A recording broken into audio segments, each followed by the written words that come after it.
உனக்கு சேர வேண்டிய பணத்தை கொடுக்காம நான் எங்கேயும் போக மாட்டேன். இப்ப இடத்த காலி பண்ணுமா. உன்னால பூஜாவோட வாழ்க்கை கெட்டு போயிடக்கூடாது. அந்த பாவம் உன்னை சும்மாவே விடாதுமா. என்னடி கொடுத்த பணத்தை கேட்க வந்தா சாபம் விடுறியா? நீ என்ன சொன்னாலும் நான் இங்கிருந்து போக தயாரா இல்ல. ஒண்ணு நான் உனக்கு கொடுத்த பணத்தை எடுத்து வை, இல்ல இப்பவே என் கூட கிளம்பி வா.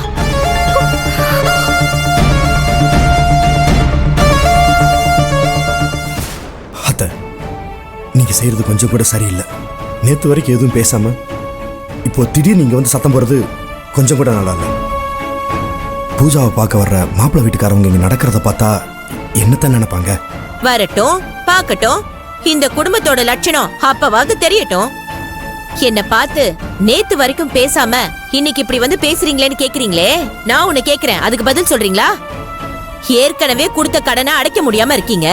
இதுல எந்த தைரியத்துல எங்க பொண்ணுக்கு நாங்க போட்ட நகை எடுத்து உங்க தங்கச்சிக்கு போடுறீங்க?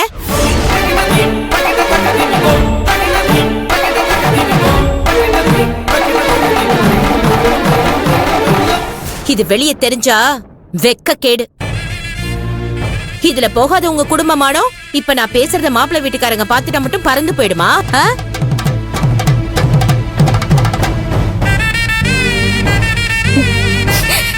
செல்வி, இதுக்காக நாங்க தலைப்பாடா அடிச்சுக்கிட்டோம், நீ தான் கேக்கல. இது பாருங்க, இப்போ வரைக்கும் நாங்க பூஜாவுக்கு செல்வியோட நகையை எடுத்து போடல. செல்விதான் அவளே நகையை குடுக்கறேன்னு சொன்னாலே தவிர எங்க குடும்பத்தில இருந்து யாரும் ஒரு பைசா கூட அவகிட்ட இருந்து எதிர்பார்க்கல. தெரிஞ்சுக்கோங்க, எங்களுக்கும் மான மரியாதை இருக்கு. பேசணுங்கிறதுக்காக என்ன வேணாலும் பேசாதீங்க, அது அந்த ஆண்டவனுக்கே அடுக்காது. அவ சின்ன பொண்ணு, அவளுக்கு என்ன தெரியும்? அப்படியே அவ சொன்னாலும் பெரியவங்க நீங்க தானே சொல்லி புரிய வைக்கணும். நகை வந்துருச்சுன்னு தெரிஞ்ச உடனே இதுதான் சமயம்னு எல்லாத்தையும் வாங்கி உள்ள வச்சுக்கிட்டா என்ன அர்த்தம்? இதான் உங்க குடும்ப லட்சணமா?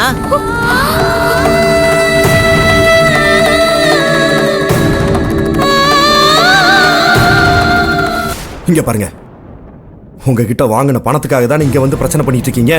அந்த பணத்தை என் தலையை அடமானம் வச்சாது உங்களுக்கு திருப்பி கொடுக்க வேண்டியது என்னோட கடமை. உங்களை நான் கையெடுத்து கும்பிடுறேன். எவ்வளவோ தடைக்கு அப்புறம் என் தங்கச்சிக்கு இப்படி ஒரு நல்ல விஷயம் அமைஞ்சிருக்கு. தயவு செஞ்சு அதை கெடுக்கணும்னு மட்டும் நினைக்காதீங்க. ஏற்கனவே என் குடும்பம் இருக்கிற சூழ்நிலையில என் தங்கச்சி கல்யாணம் நல்லபடியா நடந்தே ஆகணுங்கிற கட்டாயத்துல இருக்கும். இந்த கல்யாணம் நடக்கிறதுல தான் எங்க குடும்ப கௌரவமே இருக்கு. தயவு செஞ்சு எதுவா இருந்தாலும் மாப்பிள்ளை வீட்டுக்காரங்க போனதுக்கு அப்புறம் பேசிக்கலாமே. அவங்க இப்ப வந்துருவாங்க. இப்படி சம்பந்திகளுக்குள்ளேயே பிரச்சனைன்னு தெரிஞ்சா குடும்பத்தை பத்தி ரொம்ப தப்பா நினைப்பாங்க. ப்ளீஸ். குடும்ப கௌரவம் முக்கியம்னு நினைச்சா முதல்ல யார்கிட்ட எப்படி நடந்துக்கணும்னு தெரிஞ்சுக்கோங்க. இப்ப வந்து குடும்ப கௌரவம் முக்கியம்னு பேசினா எந்த பிரயோஜனமும் இல்ல. செல்வி, செல்வி.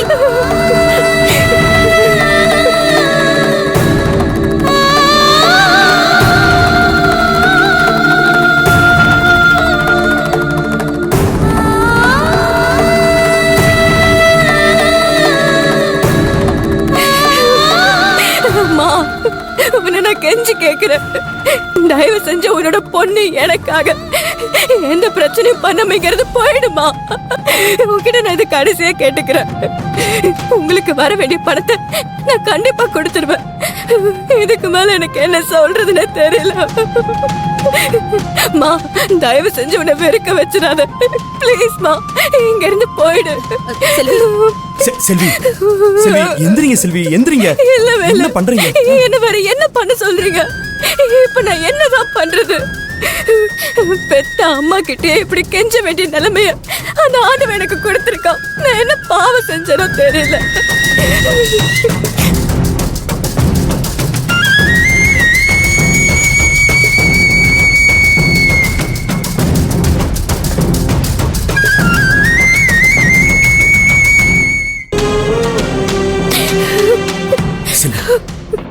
எந்திரிங்க.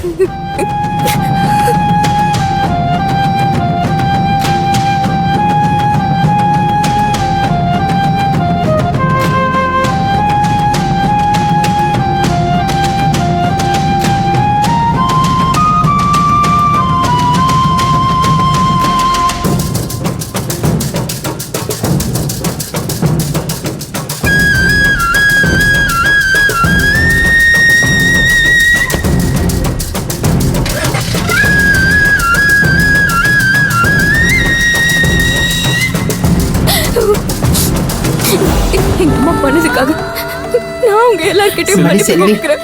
உங்க அம்மா செஞ்சதுக்கு நீ என்னம்மா பண்ணுவ? சரி விடு, தலையெழுத்துப்படி நடக்கட்டும். இப்படி எல்லாம் நடந்துடக்கூடாதுன்னு தான் அந்த நகை வேண்டாம் நான் அன்னைக்கே சொன்னேன். நான் நினைச்ச மாதிரியே உங்க அம்மா வந்து நம்ம ஒட்டுமொத்த குடும்பத்தையும் அசிங்கப்படுத்திட்டு போயிட்டாங்கல்ல. இப்ப சந்தோஷமா உனக்கு? என்னங்க பேசிட்டு இருக்கீங்க? பூஜாவுக்கு கல்யாணம் நடக்கணுன்றதுக்காக அவங்க அம்மா கிட்ட சண்டை போட்டு தன்னோட மொத்த நகையும் கொடுக்கணும்னு நினைச்சவங்க தான் செல்வி. ஆனா இப்படி பேசுறீங்களே, உங்ககிட்ட இருந்து ஒரு குண்டூசி மணி தங்கத்தையாவது நீங்க பூஜாவுக்கு கொடுக்கறதுக்கு தயாரா? ஐயோ, நம்ம நினைச்ச மாதிரி அடுத்தது நம்ம பக்கம் வராங்களா இவங்க? ஆஹா, இவங்கிட்ட வாயை கொடுக்க கூடாதுரா சாமி. இங்க பாருங்க, ஏற்கனவே நான் நொந்து போயிருக்கேன். மேலும் மேலும் பேசி நோகடிக்காதீங்க. அண்ணி, ஏன் கல்யாணத்துக்காக நீங்க இவ்ளோ கஷ்டப்படணுமா? எனக்கு உங்க வீட்டுல போட்ட நகை வேண்டாம் அண்ணி. எனக்கு இந்த கல்யாணம் நடக்காம போனா கூட பரவாயில்ல.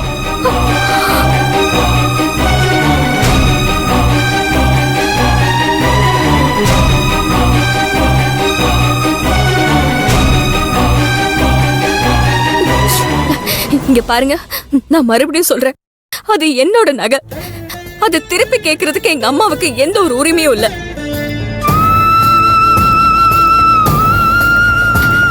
நான் பூஜாவுக்கு போடுறேன்னு சொன்னதுல எந்த ஒரு மாற்றமும் இல்ல. அந்த நகை பூஜாவுக்கு தான். எங்க அம்மா பேசுனதை வச்சு யாரும் எந்த முடிவுக்கும் வர வேண்டாம். நீ இப்படி சொல்ற, உங்க அம்மா மறுபடியும் கல்யாணம் நடக்கிறப்ப மண்டபத்துக்கு வந்து இத பத்தி பிரச்சனை பண்ண மாட்டாங்கன்னு என்னமா நிச்சயம்? நம்மளாம் இங்க பட்ட அவமானம் பத்தாதோ? எல்லாரும் முன்னாடி நம்ம குடும்ப கௌரவம் மொத்தமா போனோம்ல. இங்க பாரு, ஏற்கனவே இங்க நிறைய பிரச்சனை போயிட்டு இருக்கு. இதுல எரியற நெருப்புல எண்ணெய் ஊத்தாத. எது நடக்குதோ அது அப்ப பேசிக்கலாம். இனி எங்க அம்மா வந்து இந்த மாதிரி பிரச்சனை பண்ண மாட்டாங்க. அதுக்கு நான் உத்தரவாதம் தரேன்.